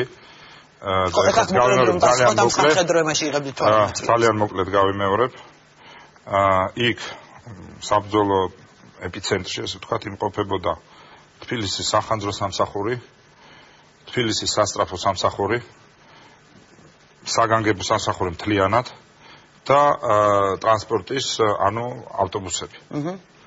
მე სავჩეულებრივ შეკითხვას, როდესაც ჩემი თანამშრომლები დაბომბვის ქვეშ არიან და საომარ მოქმედებებს წინა ხაზზე არიან. მე სად უნდა ყოფილიყავი მაგ დროს? და ეს კომპონენტები საერთოდ არაფერს კავშირში არ არის სამხედროსთან. არაფერ კავშირში არ არის. და მათ კოორდინაციას არანაირ დავალებებს არ ვაძლევდი. მე მათთან დავდიოდი და ვამხნევებდი. მეც არაფერს არ ვაკეთებდი. ანუ ყურაშვილი რასაც აბოს თქვენ ამას უარყოფთ. რაც უნდა ის უთქვა ყურაშვილი თვით გადარჩენით არის დაკავებული და ღმერთმა ხელი მოუმართოს. კარგით, ეხლა რაც შეეხება მერიას, მოკლედ თუნდაც გავიაროთ ესეც. ბოლოს აირაის კვლევებით რო დავიწყოთ, ეხლა ყველაზე ბოლო კვლევა სადაც იყო, მოსახლეობის უბრალოდ გამოკითხულთა უმეტეს 50% თვლის მერის მიერ განხორციელებულ პროექტებს, მაგრამ 50%-ს უჭირს და ამბობს რომ არ იცის. ამის შესახებ ვერ იხსენებს არჩევნების შემდეგ პერიოდში ვგულისხმობ. ამ დროს უამრავი პროექტი გვახსოვს თქვენს მიერ დაწყებული, საკმაოდ აქტიური მერი იყავით. რა მოხდა არჩევნების შემდეგ? ეს არის რაღაც ერთგვარი პოლიტიკური საბოტაჟი შეიძლება მას უწოდოთ თუ პირიქით ამ პირობებში თქვენ თვლით რომ თქვენ არ გეძლებათ მუშაობის საშუალება, არ ვიცი. ვერ შედგა ეს კოაბიტაცია ამ ნიადაგზე ვთქვათ. არა, კოაბიტაცია სამწუხაროდ ვერ შედგა, დღევანდელი მაგალითიც აი პატარა მაგალითია, მაგრამ მიუთითებს ამაზე 112 რომელიც ჩვენი ინიციატივით გაკეთდა, მერიამ ააშენა და მთელი ეს კონცეფცია ჩვენ შევქმნით. მაგრამ ხა მართავ შინაგან საქმეთა სამინისტრო, მის ეზოში უნდა ყოფილიყო პრეზენტაცია ახალი სასტრაფო მანქანების. ჩვენ ვაპირებთ რომ მთლიანად განვაახლოთ პარკი და შემადგენლობა, ტექნიკური შემადგენლობა ამ სამსახურის, გაეზარდა ხელფასი ექიმებს, მიდის ყველა ქვესადგურში რემონტი, იმისათვის რომ ეს ყველაზე დატვირთული სამსახური იყოს ნორმალურ პირობებში და ეს ერთ-ერთი მნიშვნელოვანი პრიორიტეტია ჩვენთვის, იმიტომ რომ 2004 წლიდან მოყოლებული უფასოა სასტრაფო დახმარება და ის პრაქტიკულად ბორბლებზე შემდგარი პოლიკლინიკის ფუნქციას ასრულებს. შეიძლება ვიღაცა მიდაოს ეს არის სწორი თუ არა, მაგრამ ფაქტია რომ დღევანდელ გაჭირვებულ ყოფაში ეს ძალიან დიდი და მნიშვნელოვანი საკითხია. იქ უნდა ყოფილიყო და ჩვეულებრივ დაგეგმილი იყო და დილით გავიგერო თურმე ეგ არის შინაგან საქმეთა სამინისტროს დავალება მიუწია რომ არ შეუშვათ ეზოში. კი ბატონო არ შეუშვათ ეზოში წავიდეთ და სხვა ეზოში დავდგები. ეგ პრობლემა არ არის. უბრალოდ ეს მაჩვენებელია იმ დამოკიდებულების რა დამოკიდებულება ცენტრალურ მთავრობას აქვს. არადა ეს ის საკითხებია სადაც ჩვენ არანაირი რაშუაშა პოლიტიკა რაც უფრო მეტი კარგი ახალი აღჭურვილობა ექნება სასწრაფოდ მithov უკეთესია ყველასთვის იმიტომ რომ ამით ხალხი ხეირობს. ამიტომ ეს ამას ასახელებთ ერთ-ერთ და თქვა აი ამ ვერთან არა ამას არ ვასახელებ 50% უჭირს თქვა ბევრი პრობლემაა მე სიმართლე გითხრათ იმითაც მაყოფილი ვარ რომ 50% ამ შემთხვევაში რომ 50% ძალიან ბევრია ეს არის ის ბაზა რომელიც შემდეგ თუ სწორი მუშაობის შემთხვევაში გადაიზრდება შემთხვევადამჭერებში ხა მე 2010 წლის არჩევნებზე 55% ავიღე მეტი არა და მიმაჩნია რომ ეს თბილისის პირობებში როდესაც შენ ცენტრალური ხელისუფლების ერთიანი ესე ვთქვათ გუნდის ნაწილი ხარ იმიტომ რომ თბილისი თავისი ასე ვთქვათ შემართებით ყოველთვის ოპოზიციური ქალაქი იყო შესაბამისად როგორც დედაქალაქი და როგორც დიდი მეტროპოლია ანალოგიურ პრობლემები დაუდგება ივანიშვილსაც თბილისში იმიტომ რომ თუ სადმე დაეწყება მას გაუცხოება თბილისში დაეწყება პირველ რიგში და სწორედ ის გადადგმული ნაბიჯები რა ნაბიჯებსაც იზრდავს სწორედ პირველ რიგში თბილისში დააკარგინებს მას მხარდამჭერას ხომ მე მისი ესე ვთქვათ უფასო კონსულტანტი არა ვარ მაგრამ ამის ნიშნები უკვე არის გაჩნდა უკვე ესეთი გამოთქმა თბილისში ყველაზე ესე ვთქვათ მოდური როცა პოლიტიკის ესე ვთქვათ განხილვა მიდის რომ აი შუაშისტები გაჩნდნენ ანუ ისეთები რომლებიც არც ერთ მხარეს არ არიან მე ისე ვიმეორებ ჩემ თავად პრიორიტეტად და პრობლემა სხვათა შორის ერთ-ერთი უნდა ვაღიარო არის ის რომ მიუხედავად ჩემი მართა გულწრფელი მცდელობისა რომ 2010 წლის მერე განსაკუთრებით მთლიანად ჩამოშორებულიყავი პოლიტიკურ ცხოვრებას და თუ გადავავლებ თვალყურს ნახავთ 2010-11 ვიდრე ამ არჩევნებამდე მე პრაქტიკულად არ ყოფილიყავი არა ვიყავი და სიამოვნებდა ეს რასაც ვაკეთებდი და გულწრფელად გეტყვით არანაირი სურვილი არ მქონდა რაღაც აქტიურ პარტიულ და პოლიტიკურ ცხოვრებაში ჩაბმის და ჩართვის და არც ვიყავი რო გითხრათ იმ პერიოდში ну ბუნებრივად ახლა წინასაარჩევნო პერიოდი იმდენად დაძაბული იყო და იმდენად ესე ვთქვათ დიდი დაპირისპირების ფონი იყო შეუძლებელი იყო ამ შემთხვევაში ჩემგან ესე ვთქვათ აი ამ რაღაცა პრედისტალზე დადგომა და ეს შესაძლოა რომ ნახოთ იმ კვლევაში დეტალებში სწორედ ის არის ერთ-ერთი ბრალდება რომელსაც გულწრფელად აბსოლუტურად ვიღებ არის ის რომ ზედმეტად პოლიტიზირებულია გასაგებია ხა პოლიტიკური თანამდებობა მერიც მით უმეტეს პირდაპირ არჩეულია მაგრამ თბილისელების მოთხოვნა არის ის რომ მერი იყოს თავიდან ბოლომდე ფოკუსირებული ქალაქზე და ნაკლებად პოლიტიკაზე. ეხლა აი მაგალითად ჩვენ აქ საუბრობთ ყველა თემაზე, ხო? და სამწუხაროდ ვიხმარეთ დღევანდელ მოდურ სიტყვას მიიჯირყნა პრემიერ-მინისტრის ფრაზა ჩემი არ გეგონოთ მიიჯირყნა ესე ვთქვათ ის პრობლემები რაცაც მე ყველაზე გულწრფელად მინდა თქვა რომ ვისაუბრებდი ეს არის თბილისში რა გამოწვევები გვაქვს რა პროექტებია საუკეთესო რომ განახორციელოს მოკლედ შეგიძლიათ თქვა რა ახალ პროექტებს ან რა სიახლე შეიძლება ელოდოს თბილისელები თქვენგან იმიტომ რომ საუბრობთ ამაზე რომ თქვა მაინც თითქოს პასიური გახდა უფრო მერია ამ არჩევნების შემდეგ მე პრობლემას შევეხები და მე მაინც გონია რომ ამაზე კონსულტაცია ღირს ხა ხიდი რომელიც აუცილებელი იყო რომელიც დაიბლოკა დიზაინის გამო და კი ბატონო რა დიზაინს უნდა დიზაინი გაეკეთეს არა სამანქანო ხიდს ეს დამშოვანი პროექტი იყო იმიტომ რომ ქალაქი ვითარდება მანქანების რაოდენობა იზრდება შესაბამისად ჩვენ გვჭირდება ახალი ინფრასტრუქტურა პრობლემა რომელსაც ეხა აი სულ რაღაც აი ამ დღეებში გაირკვა და რაღაც უცნაური ფორმით აწვდიან საზოგადოებას თქვენ იცით რომ შპს რკინიგზამ ევროობლიგაციები აიღო სწორედ იმის ევრობონდები აიღო იმისთვის რომ ნაწილი დაეხარჯა თბილისის შემოვლითი მაგისტრალის ასაშენებლად იმისათვის რომ რკინიგზას გარედანი არა და თბილისში გადაუჭარბებლად ვამბობ საუკუნის პროექტი, იმიტომ რომ ეს ხო მე-19 საუკუნიდან გადის რკინიგზა, დაახრიგინებს ნავთობპროდუქტები, რაც ეკოლოგიურადაც სახიფათოა ქალაქისთვის და იქ მაცხოვრებელი ხალხისთვის, კომფორტის თვალსაზრისითაც გაუსაძლისია და რაც თავარია, ქალაქს ჭრის ისეთ ნაწილად, რომ არ აძლევს განვითარების საშუალებას. ეხლა ვიგებთ მათგან, რომ და იქ დახარჯულია თვალსწრები 200 მილიონი, 9 გვირაბია, მთელი ისინი გაკეთებული. ერთადერთი რაც დარჩა გასაკეთებელი არის შპალები და რკინიგზის რელსების გაკეთება და დანარჩენი ესე თქვა ტექნიკური საკითხები. შეიძლება თქვა 40-50 მილიონის სამუშაო, არ ვიცი ზუსტად. ეხლა შპს ამბობს აი უყურეთ დამოკიდებულება მინდა გითხრათ შპს ამბობს რომ ჩემთვის ეს პროექტი არის ზარალიანი ეს არის სოციალური პროექტი მე რატო უნდა განვახორციელო და შეწყვიტეს უბრალოდ შეწყვიტეს კი არა მაგრამ ამდენი რამე რომ გაკეთებულია ხა ხო გიჟიც კი მიხვდება რომ შეუძლებელია ხა ამ ყველაფრის ესე დატოვება და გადაწყვიტეს რა შემოვლით მოდი დავასხათო ასფალტი და გავაკეთოთ გზა კი მაგრამ ისმის ერთი ხო და არ რკინიგზა ისმის შეკითხვა თბილისი ისედაც აქვს უკვე ერთი შემოვლითი გზა რა ჯანდაბად ჭირდება მეორე შემოვლითი გზა და მე როგორც ჩვეულებრივი თბილისელი რომელიც ცხოვრობს შეიძლება იმ უბანში და ეს პროექტი ანდაც სულად არ ცხოვრობდა იმ უბანში ეს არის თბილისის განვითარების როგორ გითხრათ 70-80 ჰექტარი ტერიტორია თბილისის შუაგულში თავისუფლდება იმისათვის რომ თბილისში გაშენდეს ახალი პარკი, ახალი უბნები, რომ შედარებით იქით იაფია მიწა და შესაბამისად უფრო იაფი ბინები იყოს, რომ უფრო ხელმისაწვდომი იყოს, იმიტომ რომ ეს ნაწილი ქალაქის საბურთალო ვაკე ესე ვთქვათ გადაივსო და აქ უკვე ქვასაც ვეღარ ჩააგდებთ. ეს ახლა მე როგორ უნდა მივიღო არგუმენტი შპს იძახის კი ბატონო ერთი რაში მანაღლებს მე როგორც თბილისელს შპს რკინიგზა შემოსავლები აქვს და კი ბატონო სოციალურ პროექტს გადაფარავს 3-4 წელიწადში და ამოიღებს იმ პრობლემებს და როგორ შეიძლება აქეთ ამხელა დედაქალაქის ინტერესი იყოს იქით ერთი შპს-ის ინტერესი და სახელმწიფო იღებს უნდა მოაგვაროს ეს პრობლემა რა უნდა მოაგვაროს და მთავრობა მიიღო გადაწყვეტილება იმიტომ რომ შპს-ს სასარგებლოდ იღებენ ამ გადაწყვეტილებას თან აღდგ ესე ფიქრობ ჩემ წინააღმდეგ არის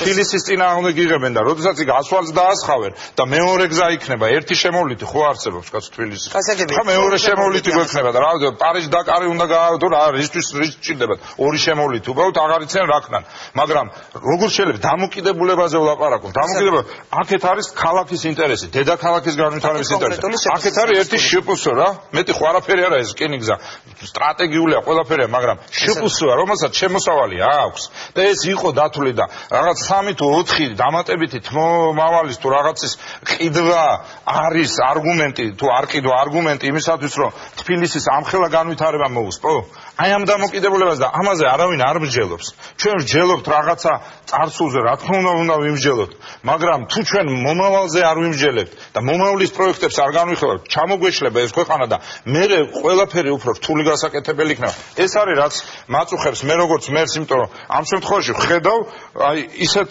შეცდომას რომელსაც მე ვეღარ გამოასწორებ მაგრამ სამწუხაროდ აი ესე თვალები ყურები დახურული და საერთოდ არავის არ აინტერესებს გაბღენძილი დადის ყველა გეგონება იმენდან საბავშვო ბაღიდან მინისტრები არიან ესე უცბად როგორ შეიცვალა ეს ხალხი გუცფელად მაინტერესებს ეს პრობლემა ხო დარჩება შთამომავლობას მთელი ერთი საუკუნეა რკინიგზის გადატანაზე მუშაობს რა ვიცი მთელი 10 თაობა და დღეს იყო ეს შესაძლებელი თითქმის ბოლომდე მიყვანილი იყო და გაკრა შესაძლებელი. კარგი, შეეცდებით ალბათ მეტ კომუნიკაციას თავრობასთან დრო გვეწურება და მხოლოდ ბოლო კითხვა უნდა დავსვა. აპირებთ თუ არა რომ სად ხედავთ თქვენს ადგილს მომავალში პოლიტიკაში ხედავთ თქვენს ადგილს თუ არა და 2014 წელს თვითმმართველობის არჩევნები იქნება და შესაძლოა რომ კიდევ ვიყაროთ კენჭი. არ ვიცი როგორ ხედავთ ნაციონალურ მოძრაობის პერსპექტივას 2014 წლისთვის. თქვენ ჩემზე მეკითხებით თუ თქვენზე მაგრამ ნაციონალური მოძრაობიდან იყარეთ კენჭი ხო თქვა გამომდინარე და ხა მაგით ვკითხო. მოგახსენებთ ნაციონალური მოძრაობა დღეს ძალიან რთულ ტრანსფორმაციის პერიოდს გადის. დავაკვირდეთ საქართველოს უახლეს ისტორიას დამოუკიდებლობის შემდეგ. ზუსტად გამსახურდია წავიდა ხელისუფლებიდან და მრგვალი მაგიდა გაქრა. შევარდნაძე წავიდა ხელისუფლებიდან და მოქალაქეთა კავშირი გაქრა. სააკაშვილი მიდის ხელისუფლებიდან და ყველაფერი უნდა გავაკეთოთ, იმიტომ რომ ამ შემთხვევაში პარტიები და პარტიების სიცოცხლის უნარიანობა ხელისუფლებიდან წასვლის შემდეგ არის დემოკრატიის საფუძველი. ნაციონალური მოძრაობის არ გაქრომა ეს არა მარტო თქვათ ჩემი როგორც მისი ერთ-ერთი წევრის ან ჩემი კოლეგების ამოცანა, ეს არის დემოკრატიის ამოცანა დღეს. იმიტომ რომ თუ ჩვენ გვინდა კონკურენტული პოლიტიკური გარემო შექმნა, ამისათვის პარტიები, რომლებიც ხელისუფლებაში მოდიან, მერე ხელისუფლებიდან მიდიან და ხელისუფლებიდან წასვლის მერე არ უნდა გაქრენ. ეს გზა ჯერ კიდევ გასავლელი აქვს ოცნებას, თუ ის ჩამოყალიბდება პარტიად. მაგრამ ჩვენ თუ საუბრობთ დემოკრატიის საფუძველზე და დემოკრატიის ფუნდამენტი არის არჩევითობა და არჩევითობის საფუძველი არის კონკურენტული პოლიტიკური პარტიები. ამ თვალსაზრისით ყველა, მათ შორის უკიდურესად ნაციონალური მოძრაობის მოძულე ადამიანის ამოცანაც კი უნდა იყოს, რომ ეს პარტია გადარჩეს და ეს პარტია არსებობდეს. მაგრამ რა თქმა უნდა, ეს არ უნდა იყოს ხელოვნური დეფიბრილაციის გზით. რა თქმა უნდა, ეს არ უნდა იყოს ისე, რომ ჩვენ რაღაც ხელოვნურად და ამიტომ ბუნებრივია, როდესაც პრეზიდენტი სააკაშვილი დაასრულებს თავის საპრეზიდენტო ვადას, და ანუ ფორმალურადაც აღარ იქნება უკვე მთავრობა და ფორმალურადაც ნაციონალური მოძრაობა უკვე მთავრობასთან არ ხება. მაგრამ თუ იქნებით მერი ხა თვითმმართველობაა და თვითმმართველობებში ყველანაირი პარტია შეიძლება მოხდეს. აქ არის ლაპარაკი ცენტრალურ მთავრობას. ამ შემთხვევაში ფუნდამენტურად მნიშვნელოვანია, რომ პარტიამ ფუნქციონირება გამა, მაგრამ პარტიამ ისევე მეორებ, თუ ვერ დაადგა განახლების გზას, თუ ჩვენ ვერ კატეგორიულად ლექსიკონიდან და შესაბამისად ცნობიერებიდან არ ამოვიღეთ სიტყვა დაბრუნება, არამედ ორიენტაცია გააკეთა გამარჯვებაზე, მაშინ არაფერი არ ეშველება. იმიტომ რომ დაბრუნება ყოველთვის წარსულს ნიშნავს და მე თვითონ არ მინდა. ხო ვიყავი? არ რომ ხელისუფლებაში დაბრუნდეს, თუ დაბრუნება. მაგას ვიძახი. არ მინდა რომ არ მინდა რომ ამ ტერმინიდან გამომდინა, იმიტომ რომ ტერმინები განსაზღვრავენ შემდეგ შეგნება ცნობიერება განსაზღვრავს ტერმინებს და ტერმინები განსაზღვრავენ დამოკიდებულებას. მე არ მინდა დაბრუნება. მე მინდა პოლიტიკაში რჩებით ამ კითხვას ეგრე პასუხი მივიღო და დავასრულე. მე მინდა რომ იყოს კონკურენტული გარემო და ამ კონკურენტულ გარემოში განახლებულმა ნაციონალურმა მოძრაობამ შეძლოს დაარწმუნოს ამორჩეველი, რომ მისი იდეები და ღირებულებები არის სწორი, მას აქვს გამოცდილება, მან ისწავლა თავის შეცდომებზე და მას აქვს არსებობის და მას შეიძლება ანდო ქვეყანა. და ეს არ არის დაბრუნება, ეს არის ახალი გამარჯვება. ამაში არის ფუნდამენტური განსხვავება. შეიძლება ტერმინებია, მაგრამ ამ ტერმინების უკან არის ფუნდამენტური სიახლეები. რაც შეეხება მე, ხო, იქნება თორემ პოლიტიკაში, როგორ ფიქრობთ, ერთმანეთის გამომრიცხავ კითხვებს მისვამთ. ცოტა ხნის წინ მკითხეთ ციხეში ჩაჯდები თუ არა და ეხმაურებით პოლიტიკაში პოლიტიკიდან წასვლას არ გამორიცხავს, გამოდიან ციხიდან და აგრძელებენ პოლიტიკაში ბატონო. ხო, არ ვიცი როგორ გიქცევთ. ასე რომ პირდაპირ კავშირში მე რაც შეეხება ჩემ თავთან დაკავშირებით, მე მიჭირს ამაზე ახლა თქვა. ვიყრი თუ არა კიდევ 2014-ში კენჭს ამ გადმოსახედიდან ადრე ამაზე ლაპარაკი, იმიტომ რომ მე მიმაჩნია ახლა თავარი ეტაპი არის საპრეზიდენტო არჩევნები, ნაციონალურ მოძრაობას პრაიმერია გამოცხადებული და შესაბამისად ჩვენ რომელ კანდიდატს უჭერთ ხარს?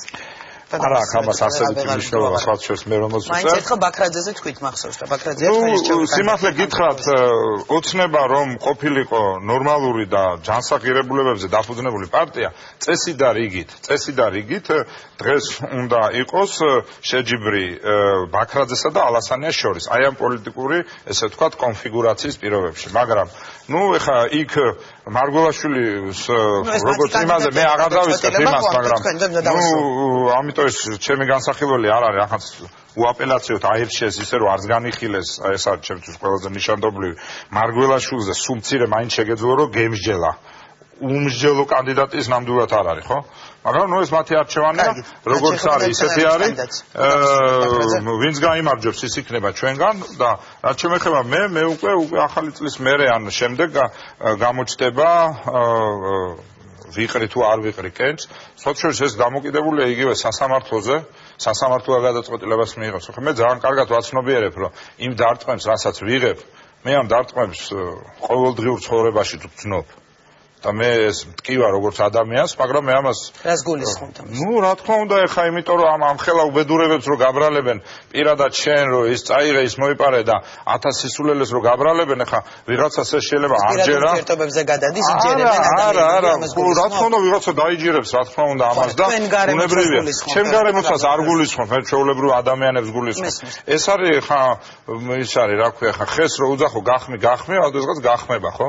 ამიტომ მე ახლა ამ პრობლემას კარგად ვზნობ და ვაცნობიერებ და რა პირობებშიც მომიწევს პოლიტიკური არსებობა ძალიან კარგად ვიცი, მაგრამ მეორეს მხრივ მე დარჩენილი პერიოდი მინდა გამოვიყენო იმისათვის, რომ კიდევ ბევრი რამე დავიწყო, ისეთი რომელიც შემდეგ გაგრძელდება. ჩვენ ვგეგმავთ მთლიანად ავტობუსების პარკის განახლებას, ჩვენ გეგმავთ საბავშვო ბაღების პრაქტიკულად ყველასი სრულ რეაბილიტაციას და ამაზე ხა ტენდერების გამოცხადება იწყება, ასევე სახელოვნებო სკოლების სრულ რეაბილიტაციას, იმიტომ რომ ძალიან მძიმე დღეში ვაქვს სამწუხაროდ და მთელი იმ და ასევე ახალი სატრანსპორტო სისტემების კვლევას, იმიტომ რომ თაგორიანი, თბილისი და სხვა ადგილებშიც გვინდა რომ ჩვენ საბაგიროები გამოვიყენოთ, ამის პრაქტიკა თბილისში არსებობდა, ერთიან სატრანსპორტო სივრცეში ჩავსვათ. ანუ გვაქვს ის და რამდენიმე შეჩერებული პროექტი, რომელიც ვთვლი რომ მნიშვნელოვანია.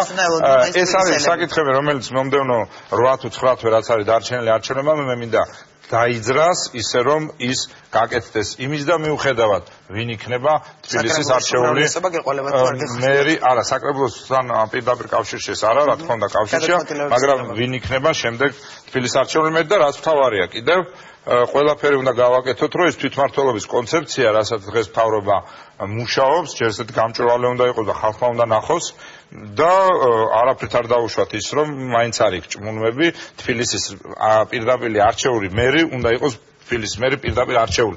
ამაზე მაინც ჭმუნავენ, ოფიციალურად ამბობენ, რომ კი, მაგრამ მაინც შიგნით ვიცი, რომ ჭმუნვა მიდის. აი ამ ეს საკითხი მე ვთვლი, რომ თბილისელებმა არ უნდა დათმონ.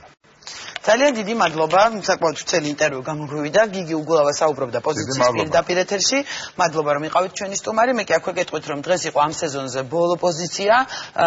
ზაფხულის არდადეგებს იწყებს, ასე ვთქვათ, ჩემი პოლიტიკური ток-შოუ და ჩემი გუნდი. ჩვენ სექტემბერში კვლავ შევხვდებით ერთმანეთს. ძალიან დიდი მადლობა რომ გვიყურებდით და გვისმენდით და ისმენდით ამ სტუდიაში კვირის მთავარ თემებზე განსხვავებულ პოზიციებს. დიდი მადლობა. მომავალ შეხვედრამდე.